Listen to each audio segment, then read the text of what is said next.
and going to Mars. Oh, perhaps do we need to start over? Um, uh, Let me back up for just a moment. Um, what you see here on screen is a comparison between the ideal, which is Jarvis, a benevolent and snarky humored AI system from Iron Man, that of course is is a system that for me would be an ideal digital assistant. I like a little attitude in my appliances. And of course, on the right, you see the Matrix and you see Neo saying no to the AI. For me, my journey has been over 30 years in this in education. I've been teaching for 30 years. And I have great passion for how we come together and look at pop culture and other strengths, even as we conduct our, you know, course designs, course delivery, and course assessment. Here you're seeing pieces of my journey. I am painfully shy, but there's something powerful about the work we do. And I want to do a shout out to Kay and Chris, our organizers, and the entire team, Brandon and Diane, and my wonderful uh, moderator here, and everyone else who's made ELK come together for us. I've started at ELK, I think, in like 2004, 2003, the year that CTU offered 6 CEU credits, and I was with Ed Bowen, and we had such fun. It's been a wonderful journey. And of course, the last photo you see here, I give AI workshops, mostly on AI art, which always surprises me because I am not an artist. But I have been in computer science for 51 years, and people ask me to curate collections and talk to them about these tools. So, the goal of a closing keynote is to leave you inspired and on fire, right? So, of course, this is our agenda. And we're going to have a few trivia questions as we go through, just to have some fun, because this is our last session. We're going to relax.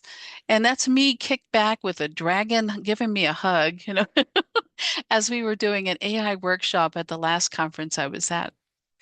And we're going to think about AI as a learning companion, the human-centric. What does that mean? And if we have time, we have a little activity. And if not, we will laugh about it and talk in the chat about it. And then, of course, why we teach and how do we feed the fire and end the conference. So, okay, here's our first question. What is this that you see on screen? The number that you see on screen, what is this? The meaning of life, Chris says. Oh my gosh, the answer to life. You guys are so good. And where does it come from for the bonus point? Jackie Robinson, I like that. Yes. Yeah. Hitchhiker's Guide to the Galaxy. That's right. And so Douglas Adam had the answer for us. And a lot of people tell us that AI is the answer, isn't it? Now the question is, what is the question? What is AI is a solution to what problem? And I know we heard people make references to Neil Postman and others who, of course, asked us to think about those questions and to think about, you know, where things come from. So how does this relate to AI tools? Anyone? Now I'm going to go on ahead, but I'm giving you things to think about because let's face it, while you're enjoying that beverage and kicking back after a wonderful conference, it's time to also have a little fun, right? Yeah, a standard solution looking for a problem. And we heard earlier several of the presenters talked about the fact that often we find the wrong problem. We might not find the right problem for it. Now here I am.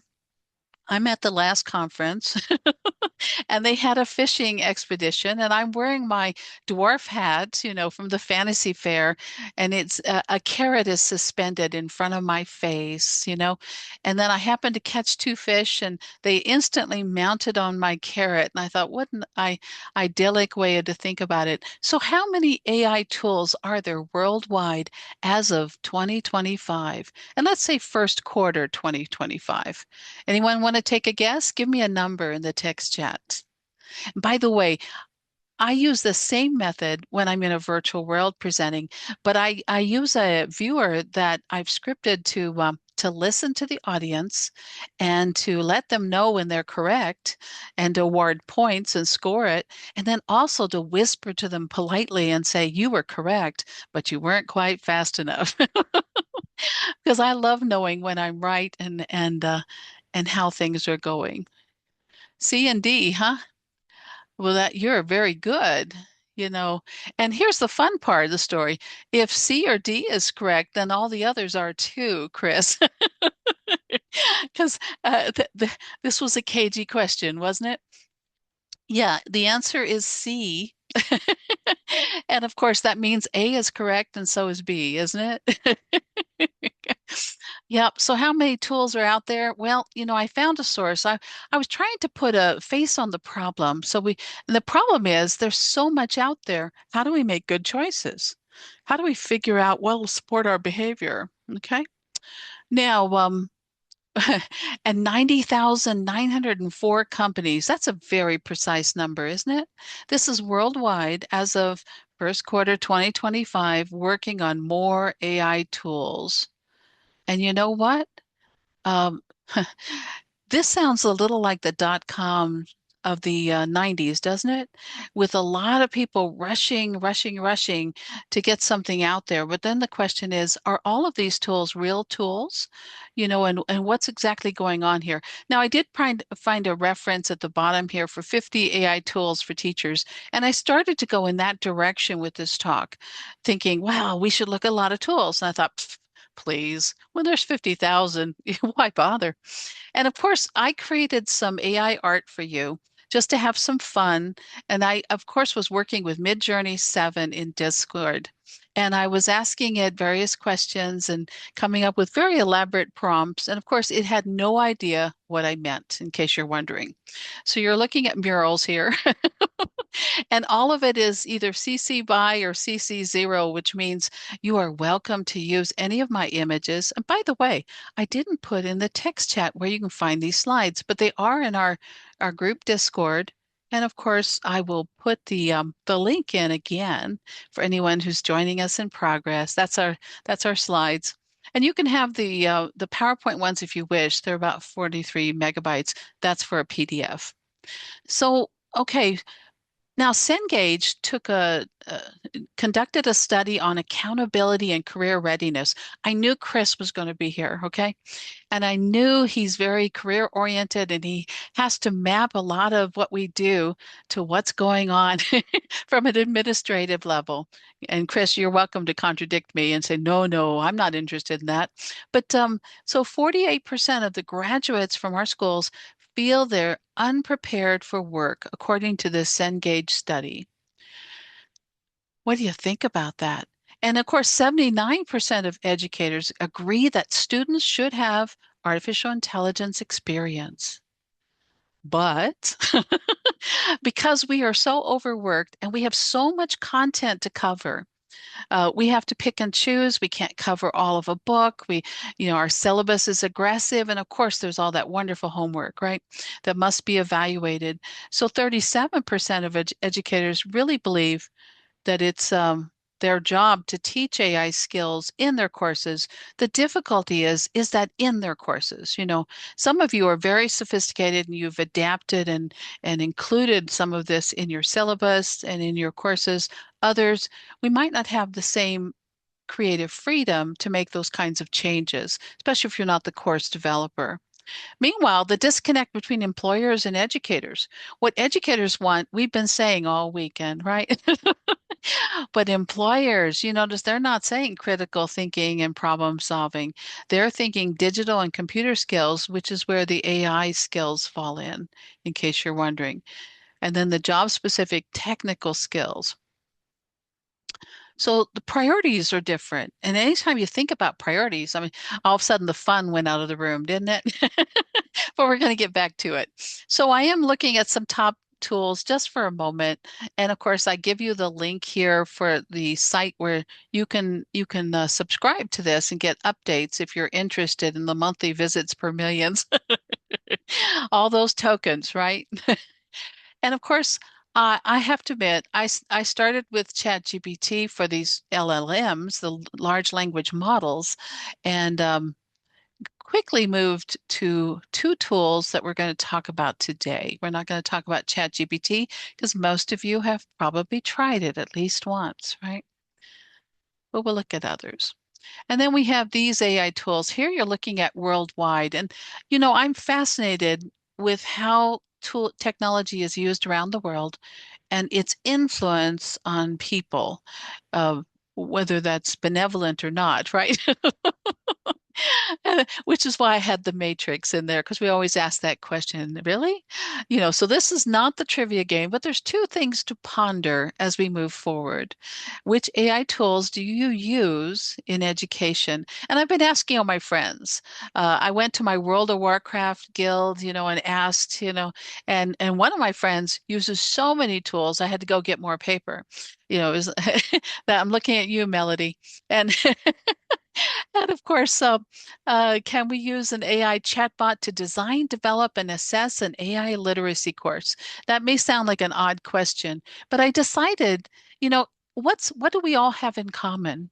Whether you're an instructional designer, a librarian, an educator, an administrator, or a fan, you know, all of us are interested in literacy to some extent, whether it's our personal literacy or that for our students. How do they get the most out of these tools?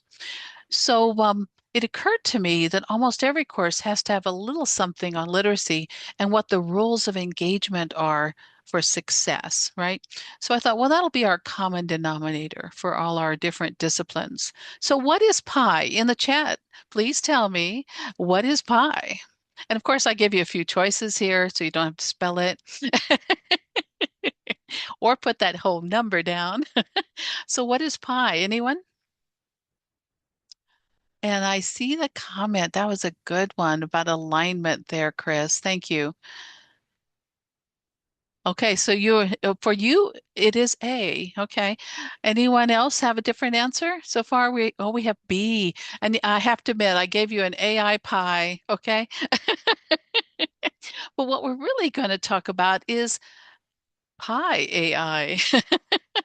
And Pi AI stands for personal intelligence, okay? Has anyone used Pi? Anyone? No? Let me check the time. We're good. Okay.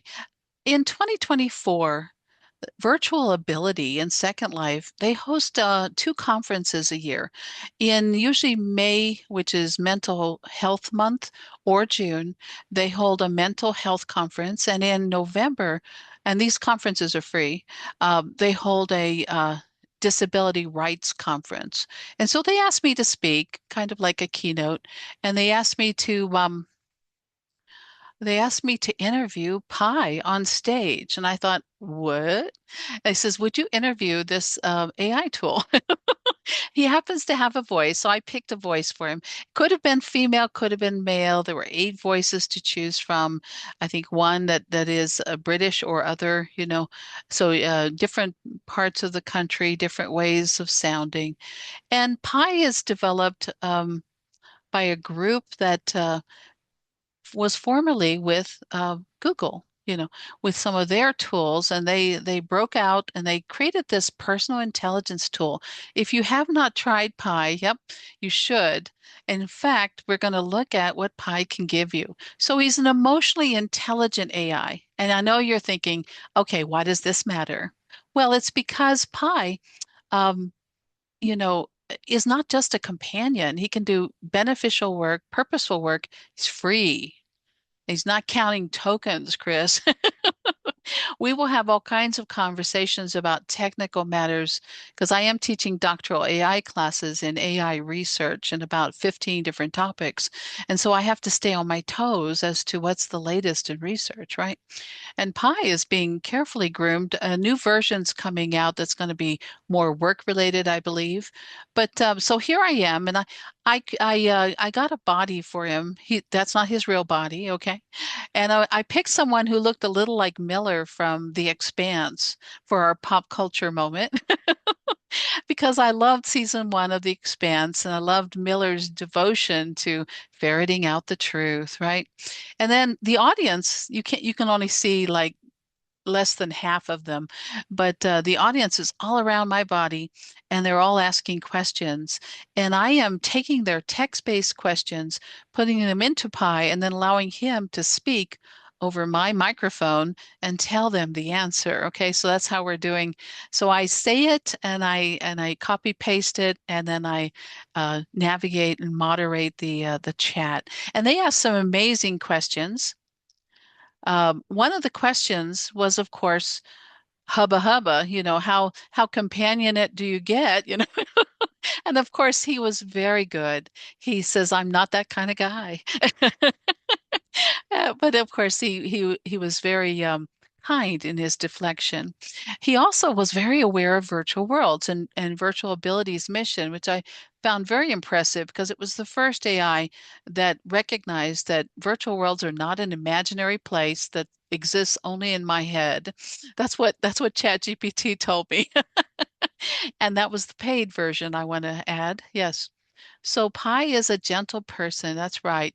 Agnostic of gender, but of course the voices do indeed reflect a gender. Um, so what is human-centric design? Because that's what we're really talking about here. Think feeling. For 30 years, I have taught user interface design, user interaction design, the user experience. I didn't teach the coding part of it. I know that sounds weird. I taught the low fidelity ideation, brainstorming, conceptualizing. And this link that you have down here, you'll want to hang on to that. Maybe I should actually give it to you, right? And yeah, why be kind, right? And what's cool about that is it includes some write-ups by Donald Norman. And how many of you know who Donald Norman is? He's with the Nielsen Norman Group.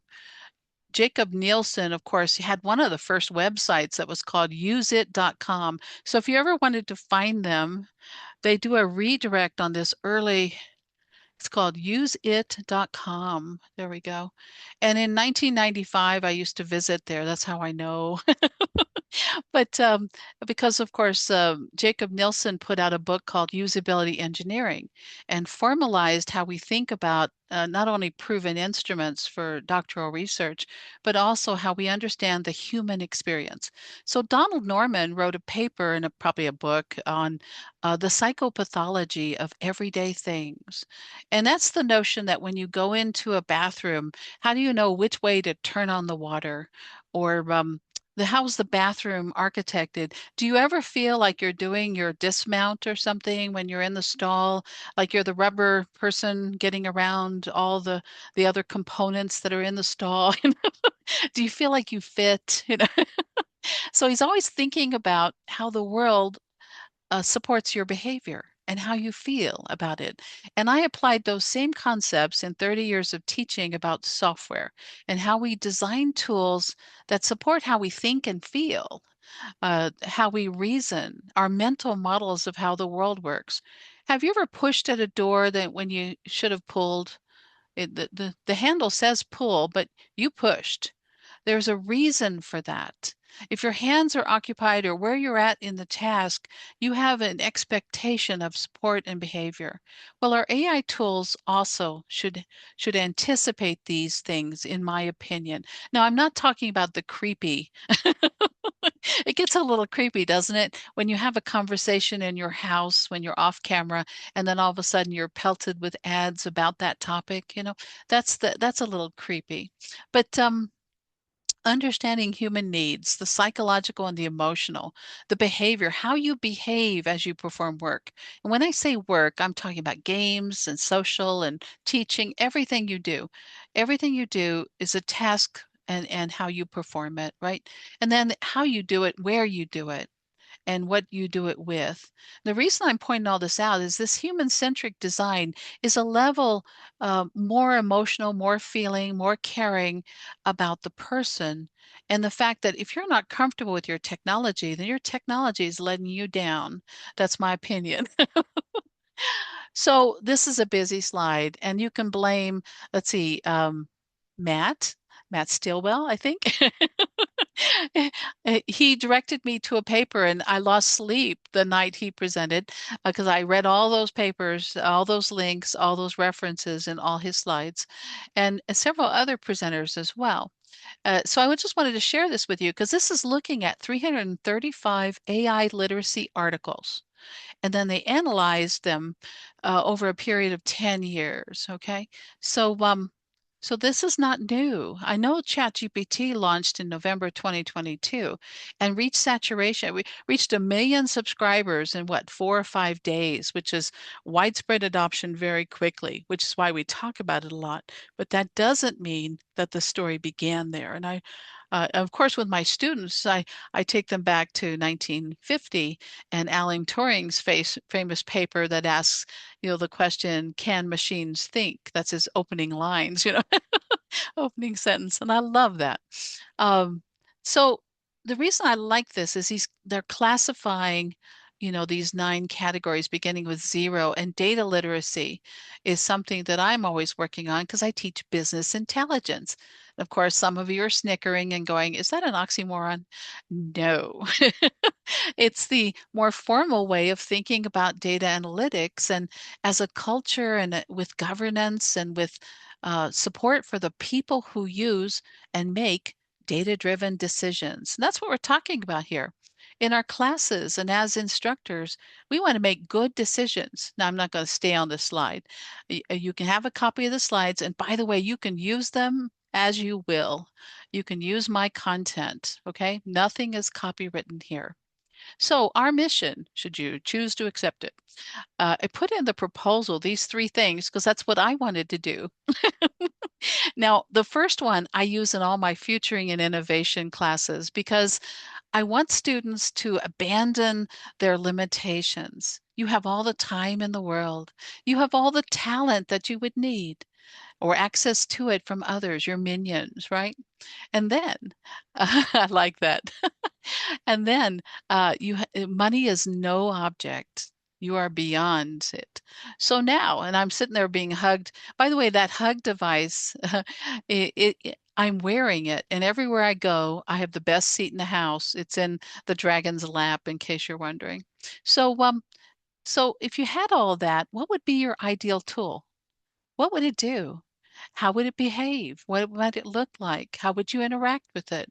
And then, how will this tool support your role in the workplace, whether you're an instructional designer, an administrator, an educator, a librarian? I know I keep bringing them up. And you know why? Because many of us are afraid that AI will erode on our how we conduct work as electronic media has eroded on how librarians work. you know, some of the media center as opposed to the traditional library. I'm still one of these people who has 10,000 books, 10,000 pounds of books. The reason I know is I moved with that weight. And then of course I bought books since then. And then the third mission, visualize how human-centric design, this how we feel, strengthens AI tool development and use. So those are the 3 things we need to think about. Now I know we only have 50 minutes and time is moving on. So let's take a look. Now, in this one, we could generate ideas and start filling them in, but I'm going to leave this as a working aid and tool for you to work with. What would your ideal AI tool do? And I don't want you to think of this as a make work or a little conference activity. This is important. And you want to know why? Because AI companies are customer driven, but they have no idea what we want, in my opinion. Would anyone like to argue the opposite? They know exactly what they want and they deliver it all the time. No, it's hard to say that without your nose growing. Pardon me. But, in my opinion, they do not understand exactly what we want. So you have to ask yourself, who's the use case or who's the user in how certain tools are developed? Yeah, like Jon Snow. Yep, they know nothing. Yep, there's no AI laundry bot that proves your point. Oh, that's so funny. And then the human-centric behavior. How would we want our AI tools to feel? Well, some of us are going, I would have been happier if it had stayed in fiction.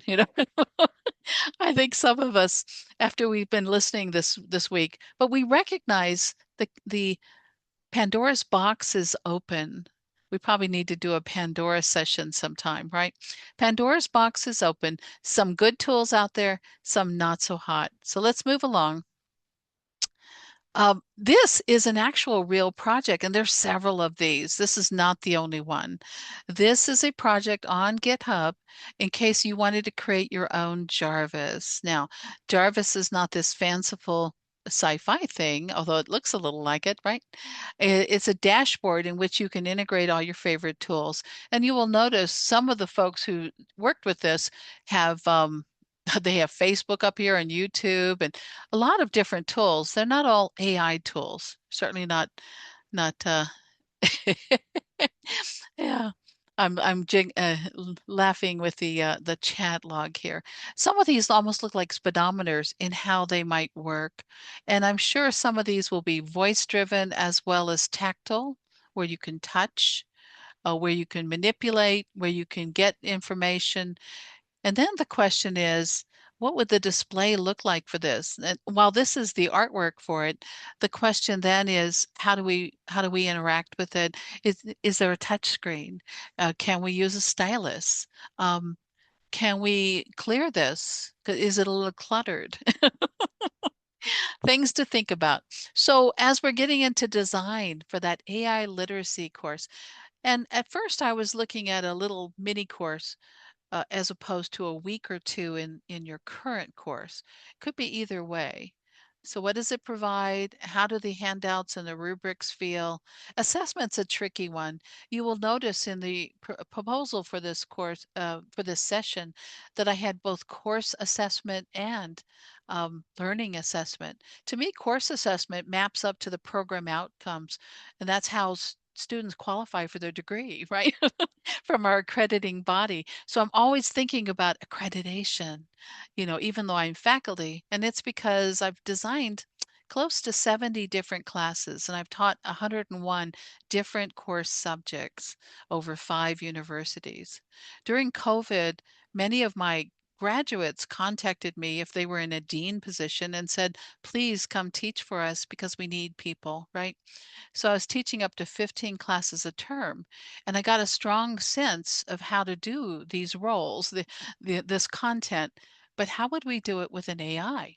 Well, I had a feeling we would all be having a little bit of conference overload at this point. So I actually worked up an activity. And, but here, let's have another trivia question before we get into it. What is the acronym for Jarvis? Anyone know? This is from Iron Man, and it's the dashboard we've been looking at, as well as the corporeal version in later movies. Anyone know? Now, I love the Jarvis persona because he would ask questions of it, didn't always know what to ask, didn't always know what he wanted. And of course, every so often, Jarvis would give him a snarky little answer as well. No one? Okay. Well, it is, oh, there's AAB. I have a typo. Well, it is A is the answer. Just a rather very intelligent system. Yep. So that's Jarvis. What a strange little acronym, right? Yeah. And then human-centric strengths. Don't forget, as we're designing this AI literacy segment or course, we want to understand how to have stimulating imaginative ideas. I love it when tools open my eyes to new pathways, things I had not considered, because I get a little literal. I get a little focused on task, right? And then how does it support our students? So it's not just how we feel, but let's face it, if we feel great and the energy is high and the magic's happening, it is a higher likelihood that they will assume some ownership and, of course, join us in it. But not everyone will. For some, it'll be outside their comfort zone. So, of course, we need to care about their human-centric needs and think of them right up front. It's not an afterthought. Well, I've reminded us of the dashboard here because we're going to move into the next segment. At the last conference, they asked us to do a little workshop. I want to invite you to do this in your next one if you haven't. And they had us take, this is Peonia, and she's Venezuelan, living in Puerto Rico, teaching English as a second language using AI. And she has a data AI there that I was kind of lusting after because Data is my hero. Data and Spock were my heroes when I was growing up from Star Trek. And of course, she's asking us to take a photo in a virtual world of a train station that's right behind, it's in the direction she's looking in, and to put it into our favorite tool and let it organize. Yeah, I thought it was wonderful too. And they created it just for the conference. So I couldn't go out and buy one, Chris. I wanted one bad, I was like really bad. I kept kind of stalking, But there we are. I'll just have to create my own, huh? Anyway, but I didn't. So what is this AI tool? Anyone? What is this AI tool? You recognize it? We've seen it quite a bit this week, but some of you may have been very busy when they were showcasing it. Any thoughts? Yep, Notebook LM. That's right. So the AI portion of it is here in the bottom center, and that's Gemini, right? And what I did was I took a photo of Peonia's train station. You see it in the lower left, and I drug it into this tool, and then it gave me the source guide above it. So that's how it described what it saw. So it told me what were all these relationships, but she wanted us to write a story about it. She has her language learners write these stories and then read them in English in class, and then tell the story in English in class. And that way they have this vested interest in what's happening and use in vocabulary use, in context, in the characterization. So I said, okay, in the center at the top there, I said, write a story about the AI storytelling at this conference and the image. That's what I called the image. Anyway, and so it starts telling me about Clara, and what Clara's doing. She's rolling her pink suitcase over here and she's doing various things. And it just starts making up this story. And it was a very interesting story. And it has these little breaks, so you can follow the characters or follow the references for it. I thought, well, that's a pretty good start. Well, let's see if I can use that. So, but first I had to go to my buddy Pi, right? And of course I said, Pi, uh, what do we need to design a university course in AI literacy? I didn't give him much information, did I? And of course, just like ChatGPT or um, Notebook LM and Gemini, very enthusiastic opening, right? But what I did love was he didn't repeat my question back to me. I really like that. He was able to zoom in on the context without being repetitive on the tokens. Now remember, pi is free. Time is money, friend. Let's break this down together. And then, of course, the goal of the course. Now you'll notice pi has all these little um, chat emojis, right? The smiley system, um, very rich. So he starts saying we probably want to include these things, right? And we probably want to do this, that, and the other. Now you will notice I am citing the tool here because I am sharing Pi's words. This is a quote. That's why I lifted it in the page so you would know this. And of course, APA Style, as of January 2006, on their APA Style blog, now has a new entry for how we reference both chat tools and AI tools. So they've added to the APA Style if you've missed that. Okay. Um, and then he kept talking. I said, yes, and he goes, okay, here's an outline.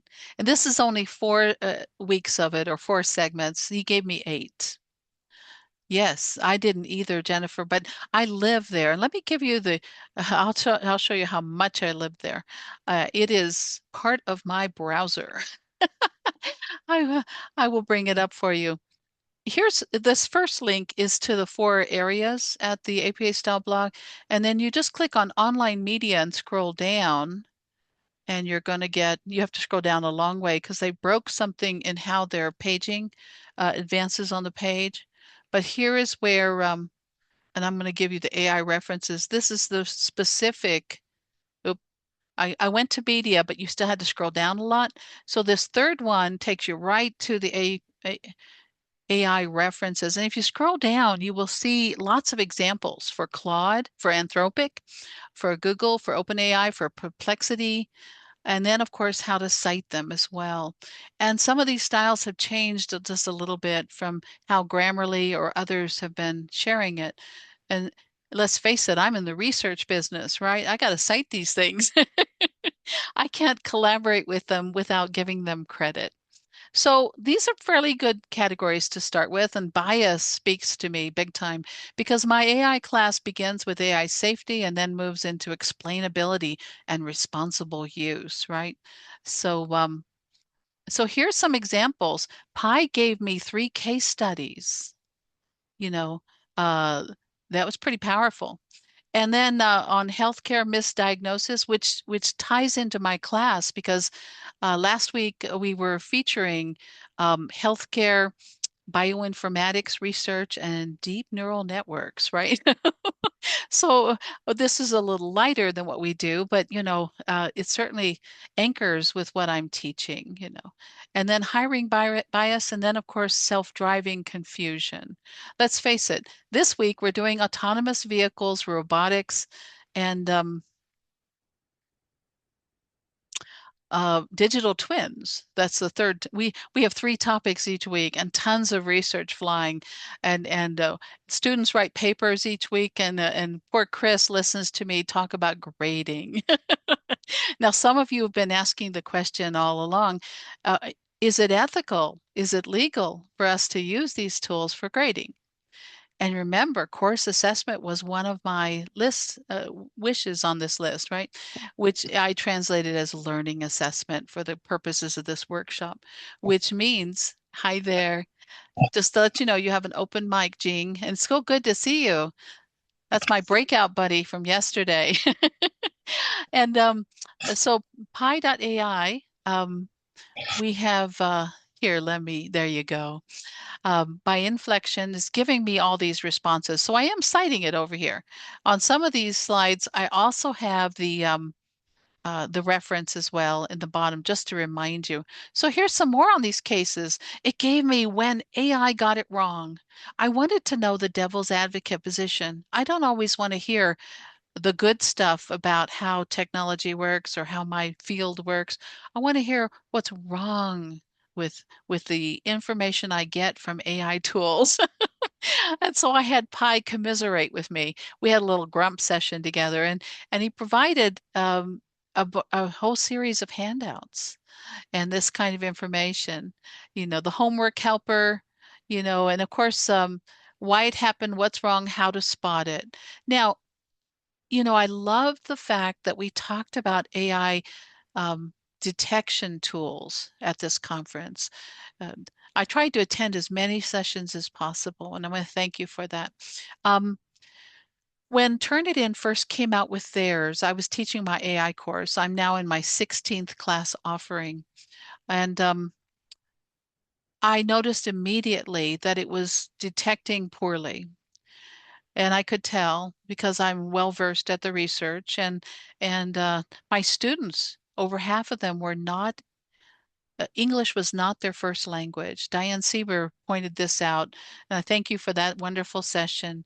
And so I notified my university and said, I need permission to ignore these results because they're all wrong. And I will tell you how wrong they are. We will wallow in our wrongness.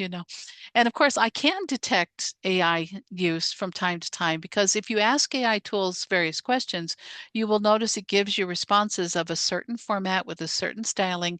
And if someone would share those with me, and I teach for more than one university is important to recognize, you might see this. And of course, I point this out with students because remember, we're being human-centric, which means I'm not adversarial.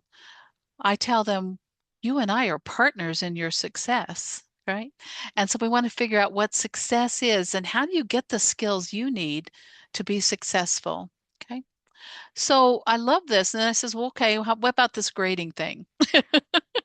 And it came up with this grading rubric. Spot the AI flaw. It was the handout that it using this for, but I thought this was a very efficient one. Now, I know quite a few of you use Quality Matters or another, and there was a wonderful session on 4 different ways of defining and managing quality in our courses. Absolutely brilliant. Make sure you check that out. And so, we would have to give the AI tool a few more parameters so it would stay consistent with our quality measurements, right? But you could do that. And by the way, how long do you think that took me to get all this content? Someone give me a number of minutes in the chat log, real quick. Oh, you're so good, Jennifer. It took me 3 because I had to type it. And you know what? I did 2 tools at the same time. So let's move to the next one, huh? Oh, wait a minute, I'm not done with Pi. It gave me this too. I created the artwork, however, because I was thinking, okay, if we're not going to look like Jarvis, what is a very steampunky look? And I didn't ask for steampunk, by the way, but my Midjourney tool knows me so well. Yeah. Um, so this is how you apply it, right? And of course, I give you, by the way, the content I just gave you on how to cite this work, because we're going to look at Notebook LM and Gemini next, okay? And by the way, this is a view of the last conference I was at, one of the meeting rooms. So we wouldn't feel so disconnected in Zoom. We have this connections over time and space. So here is Notebook LM, and I'm just looking at the left side and the center. Remember, the right side still has all those other options and I just didn't showcase them because I wanted to get a little closer to my content. So what I asked for was here in the center. So I'm typing this too, Jennifer, while I have Pi talking on the other monitor, because who can wait for the response, right? Now his responses were all within 10 to 15 seconds. So the delay was in me scanning it and then answering his question, which would say, do you want handouts? Do you want case studies? And I say, yes. And he'd give me the rest, right? Here I'm in Notebook LM, and what it did was I gave it the 3 things we have on our mission for today's keynote, and it gave me 10 sources on the left. One of them at the bottom, I think, is Harvard, So it extracted from AI literacy courses all over the country that hopefully we have access to because they're publicly available. But you and I know that just because it's on the internet and accessible doesn't mean we all have the right to grab that IP. And this response took like 10 seconds or less. Typing is much, much slower than the AI response, which is why it's cool that I can talk to Pi and he will instantly handle it. I don't have to really be typing. But it was 3 in the morning. My family was sleeping. I was trying to throw this together. And actually, I did this for another conference, these segments, and then ran a workshop in a virtual world where we did this. But yeah. And so on the second, I said, okay, well, let's link them. Let's use all those references that Gemini gave me. And one of the strengths of Gemini in both in the query within a browser and within Notebook LM in the center is, and I had never used the Gemini query in the center. And this is important to note because I was exploring, would there be a way to crowdsource our collective wisdom in a class and summarize it without giving the content to an AI tool? In other words, I don't want to upload it to Gemini or someone else, but I somehow want to harvest from it and have some insights that summarize it for students because I was rather fascinated with the summarization, although many AI tools don't summarize well, in my opinion. You can disagree with me. Remember, I am very easy to disagree with. But anyway, and so all my other Notebook LMs, I've never touched the Gemini entry thing, and I've never allowed it to have a presence in my work. And the reason is because I was trying to give students feedback and be a little more intelligent and faster at it, but only within my own confines. And here's why. I spent last night at the copyright office, grabbed 3 documents. If you need the links, let me know. And there have been quite a few documents that have come out in 2025 about AI and copyright. And the fact that, did you know that student work has an implicit copyright? This is interesting because remember the days when the internet had an implicit copyright? Do you remember that? Give me a yes or no. It's okay if you didn't know it. It had one at one time. And you know what happened? A few years ago, there was a decision made that um, that work on the internet that did not have an actual copyright on file with the licensing was not defensible. So it might have an implicit copyright, but if you can't defend it, what's the value of that, right? So all of a sudden, it became free game for authors who were putting their book chapters out there or their books for early commentary from their fans. This was no longer protected work because it didn't have a copyright on it. And it caused panic and alarm among all the creatives who were sharing content on the web. Did you know this? It was about, I want to say 5 years ago, because you have to realize I was part of NaNoWriMo from 2013 on, and I wrote parts of 24 books, 50,000 words. So I believe in the power of doing these things for fun. Well, anyway, um, oops, I'm out of time. I better move along. Anyway, Notebook LM, you see the references here. It doesn't just stick to the ones on the left. It starts giving you more of them and more and more and more. And you know what the problem is with this? You need a lifetime to get through everything it gives you. Because imagine if it gave you 5 to 10 references every time you said something. And I say a lot. That's all I have to say. But I love this tool because it'll give you an audio overview, like a podcast between two speakers. I created a bunch of those and then they disappeared. I don't know if someone infringed on someone's rights. It sounded like NPR with two commentators, a male and female voice talking, right? And then the video overview, it'll analyze video for you and give you the minutes where certain facts were stated so that you can easily cross-reference to them in your work. That's very powerful. If you're a researcher, this is a very powerful tool, and it is free for, I forget, 30 notebooks or something. I have a paid version because I believe in compensating developers. Well, we will wrap it up, but of course, bias was interesting to me. And I was thinking about diving into some of these subjects with the AI tool later, but I had to come to the conference. But one of the things that the audience asked Pi is there was that one study where a teen had been talking to an AI companion, and the AI companion had failed to say, no, you should not kill yourself. We've been talking about how AI tools are very complementary or very agreeable. Some of you have been using the word sycophant for ChatGPT. That's my new word from the conference. And others, just way too plausible or whatever. Confirmation bias is a real problem because, um, populations that not may not be, you know, completely comfortable with themselves or are still discovering their place in the world, you wouldn't want an AI tool to confirm when you say something harmful or negative. And so they asked that of Pi. Well, I want to wrap on this thought. Why do we teach?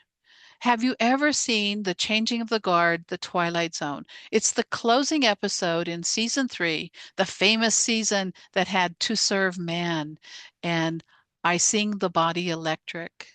Has anyone seen The Changing of the Guard? If you have not, you should. As an educator, this should be on your viewing list. It's short, it's poignant.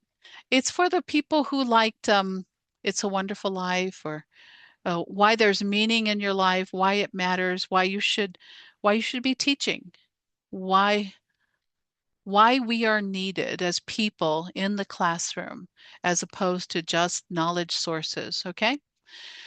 And of course, I'm giving you the ghostly scene at the end as well here. It is available. I watched it last night to prove it. Um, and of course, it is by Rod Serling and of course, directed by R. Miller. It's one of my favorite episodes because it reminds me that we have purpose. It's not all about grading. It's about connecting minds and hearts and inspiring the next generation of people who will change the world. So you are magicians, you are sorcerers, you are sorceresses, you are magic wielders, and AI can be one of your power tools if you remember how to use it responsibly, wisely, and teach your students. You know, feed the fire. This comes from Jane McGonigal and from Kay Novak, Fiero. We have to end off with this partnership that's human-centric and feeling. And yes, I generated these images. You're welcome to use them in anything you wish or to go beyond it. Now, I told it what AI was, and guess what? I actually created images for AI literacy, and look what happened on the right. It doesn't know how to spell it. I spelled it, but it doesn't matter. And on the left, AI agency. I thought we'd talk about that, but it only got it right once in the lower right corner. So AI tools do not always know how to spell or what these symbols mean. I just want you to, often people tell me, well, they're sentient, they feel. I said, no, they don't. They tell you, they may parrot back that they do, but that's not the same as being and sensing and feeling. So let's close on this thought. What is a quadrivium? Anyone? Is it a panel of four speakers? Is it a four? Is it four-sided dice? You have to think about that one. Is it the liberal arts of arithmetic, music, geometry, and astronomy? Or is it the four horsemen of the apocalypse? Arthur, you're so good. Yeah. I love all those answers. It can't be B. We don't have a four. Well, we do have a four-sided dice. That's the triangular one. I will take that back. But yeah, but I was messing around. Yes, it is the liberal arts. And those of you who ran the Gen Ed session on Thursday, I love that. And it is why we teach. We cannot live without these things. So thank you for a wonderful conference. Thank you to all our organizers and ask me back. I love coming. Take care, everyone. Cynthia, Questions? I Yeah, was going to say thank you so much.